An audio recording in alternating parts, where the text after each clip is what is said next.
we're finally talking about our equipment setup. Yeah. We've changed a lot of equipment recently. We're going to run you down roughly what we're doing. This is Dean. I'm Rob. We're Raw Monster with Raw Blood Tribute Band.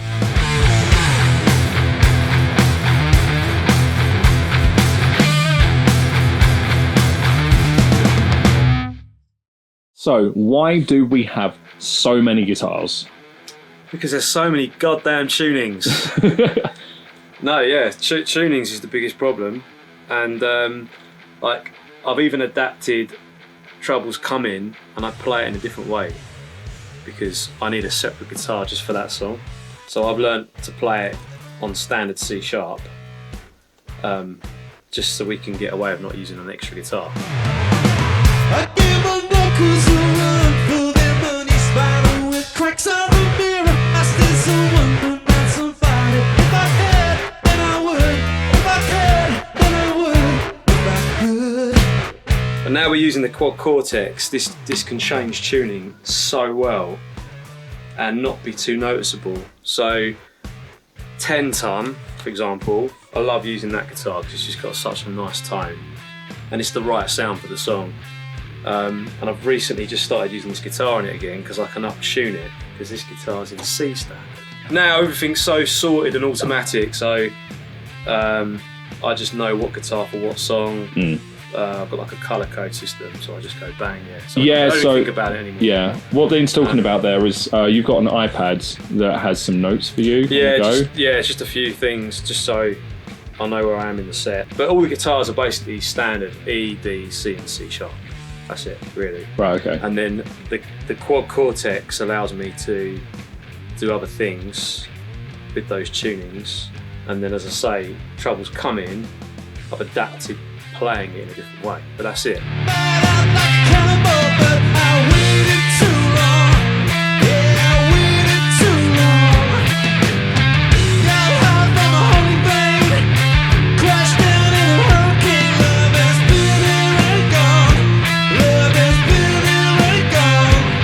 How many guitars does Mike actually use? Don't know. He used, I think it's like 9 or above now, isn't it? Or hook, line and sinker, he's got one with 2 guitar strings on it. But I've sort of got a way of using the orange bass on that. We don't use the guitar strings though because we just simply don't want a 5th guitar. No, it's too many. Yeah, it's too much, yeah. It's too many to take. What considerations have you made regards the setup of each guitar? Because I guess because they're in different tunings, they've got different tensions to them. Yeah, there's different gauge. I've got it written down somewhere. So when I change strings, I just look at my note and change it, and maybe just check the intonation, truss rod. The lower the tuning, the thicker the gauge the strings. That's it, really. Just to the tuning stability. Mm-hmm. So like in that one in C, I can't remember the gauge, but they're very heavy. But then it just tuning stability is good. In fact, that stays in tune better than any of the other guitars, which is bizarre, actually. Is bizarre. Yeah, I don't know. It's just brilliant.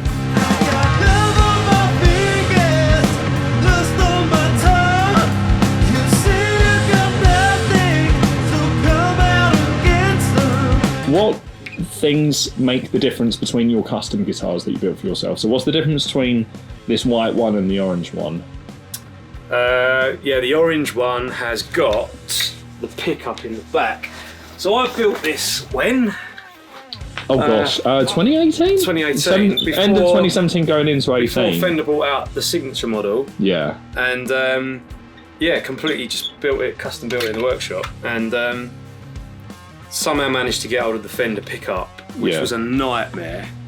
But managed to get hold of that. That is it's like a Gretsch mini pickup, like you get in the Gretsch bass. Right, basically. okay. This is obviously the same, the white one, without the pickup in the back. Okay. I couldn't get hold of another wide range. No, it's interesting because that doesn't have Fender written on it. No, I couldn't get hold of another wide range, so I had that made. Contact of mine built that pickup. So it's got the same, it's not wide range actually, but the output's very similar. Right, okay. You can't really tell much difference. We've been through a lot of different setups through the years. Yeah, we started out with, what was it, like a MIDI controller against lots of Marshall amps or something? I had a Black Star valve head going through a 2x12 Marshall, using a MIDI pedal going through, which was controlling a rack system. Yeah. Right, okay. It was fun. It took up a lot of floor space, that foot controller is what I remember. Like, what we've got now is pretty compact compared to that. This is it. Yeah. So we went over to Kemper, and the Kemper was, a massive step up. Every song is different. And yeah, back when engineering the sound is what has made this whole thing so much fun.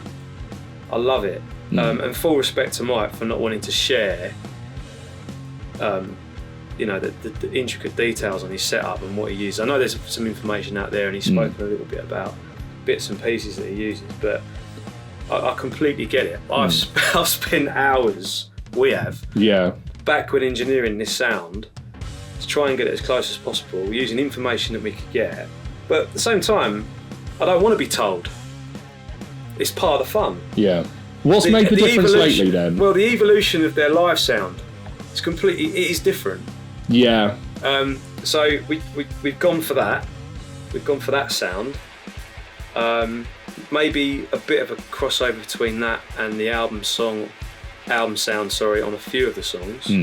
But there's I can say this because the information's out there, but like the plasma pedal started getting use, and you see it in bits and pieces of videos and stuff like that. So a few clues here and there.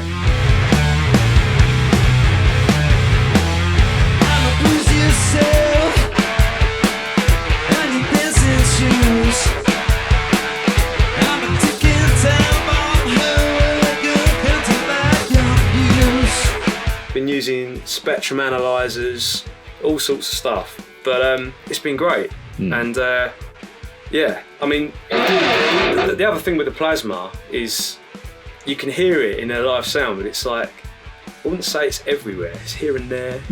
Every single song is different, right? Right. So here's the Quad Cortex. I'm running 3-4 amps pretty much on every single song, and like that, I won't. That's kind of the screen and all the different amps and speakers and stuff like that. And there's a tremendous amount on the go. You can see it on the screen there. There's a lot of different. We're still using the POG. The POG still plays a big part in the effects chain in the loop, but every song is actually very different. When it goes into breakdowns, it pans out more, or it might dim. There might be an amp turned off. That's the great thing with the neural though, because I can program it all. When I go between patches, it switches certain things off, certain things on, and the sound just does exactly what I want it to do. And I've tried to match some of the things that Mike does with, like Mountains of Midnight, for example. The bass is turned off, I think, on a pedal, and even though I tried it on the normal pedal, I actually genuinely found it easier. Okay, so let's catch up for a sec. Right. What's the normal pedal for turning off things? So just a Boss tuner. Okay. And that's kind of information that is quite available. Yeah. So it's just using the bypass function for the guitar, and then the But on Mountains, I use this. But equally, as I'm patching through different sections of the songs, that sometimes will turn the bass on or off depending on what I want it to do. So like some of the songs, it will say verse, chorus, verse 2, chorus, and I'll just patch my way through. But I've programmed that in to do what I want. Yeah. Mike doesn't have this on stage. And of course, I'm assuming Mike's using neural cortexes. Oh, we don't really know anymore. Yeah, I mean, who knows? I think he is, but the one thing about the neurals, the pedals are so close together. Yeah. I have to wear extra pointy shoes to get the right button. And Boilermaker is a nightmare because I have to use all 8 pedals. So why did we change from Kemper to Quad Cortex, or to neural, sorry? Without giving too much away, it's because I can run more amps at the same time. It's just got more processing power, right? Yeah. Even then, I've maxed out the CPU on most of the settings. But yeah, if I'm running like 3 amps, I can turn amps on and off. A bit like when Royal Blood used to use multiple amps on stage, like 3 amp heads, and then you could switch. You had a button, a pedal that could switch each one on and off. So, bearing in mind most of the stuff's on board the Quad Cortex nowadays, why do we still have 2 harmonist pedals and a POG? Well, the Neural doesn't track as well as the POG. The harmonics and the nuances, there's just something about it that I prefer when I've tried to use the built-in one. Yeah, it's interesting because a POG's been a staple of their sound, our sounds, since we started. So, and also actually, where I'm sometimes using like all the CPU, I've actually got nothing left. So it's good having it outsourced. I need it anyway. Yeah. The POGs literally go up and down.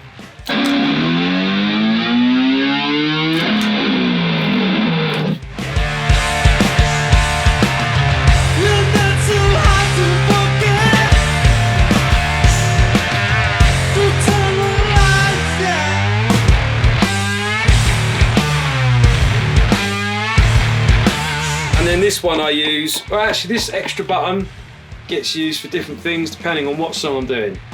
But most of the time, it's like it might not be on this patch. Oh, yeah, okay. Well, that's interesting. It's like so it's an expression pedal? No, it's just an octave up. Oh, okay. But within the mix, so it's like it might be a certain mix on a certain amp. Right, okay. I can't remember. I'd say on average each song's probably taken 6-7 hours plus. It is a long program. time. Some of them more than that. Yeah. Depends on the song. But yeah, this isn't a case of just knocking together a few settings and going, that will do. We have gone to town. Yeah. So, but it's been great fun. That's the whole point. Yeah, that's basically all the guitar stuff that we actually know what we're talking about, really. Thing is, though, like Mike obviously sings as well. Now, we've put in some attention to detail with singing and some more. But like most of the sound is contained within the guitar tones. So, what Nothing I can do about this. Well, that's the thing. So, what have we done to like? Have you picked up on any Mikeisms? Mikeisms, yeah. Yeah, there's a few things like vowel sounds, syllables, things like that. I think you've been trying to be a tribute. You've got to try and be the guitar, the drums. You know, we felt like we've got really close. I think now the weak link, genuinely, is probably my vocal because you can't be someone else's really. Bone structure and vocal cords. No, that's hard. So you just do what you can. And there are some effects I use on my vocals that I think helps it a little bit. But so we use like a bit of chorus sometimes. Yeah, that's like doubler. A little bit of like slight bit of overdrive, compression. Yeah. And it just sort of sits everything nicely. Right, okay. Why do you use this mic? So that's a Sennheiser E945. Why that mic and not an SM58 like loads of people would? Good question. I don't know. Well, I mean, so we just had really good results with it in the recording we did. Yeah, because the isolation's so good, super cardioid. So literally, this position you're looking at now picked up hardly any drum sound. Yeah, so it's pretty much like you look down the barrel of the mic and that's the sound it gets. You're 90% off axis, 90 degrees off axis, sorry. And there was hardly any drum spillage going into this mic. It was surprising. Which is incredible. Yeah. Such a good mic. And I don't know, the clarity of it, I just think it's got a certain quality in the top end. It's just a great mic, yeah. So there you go. There we are. That is the guitar and the vocals that also double up as basses. Yeah. Yeah.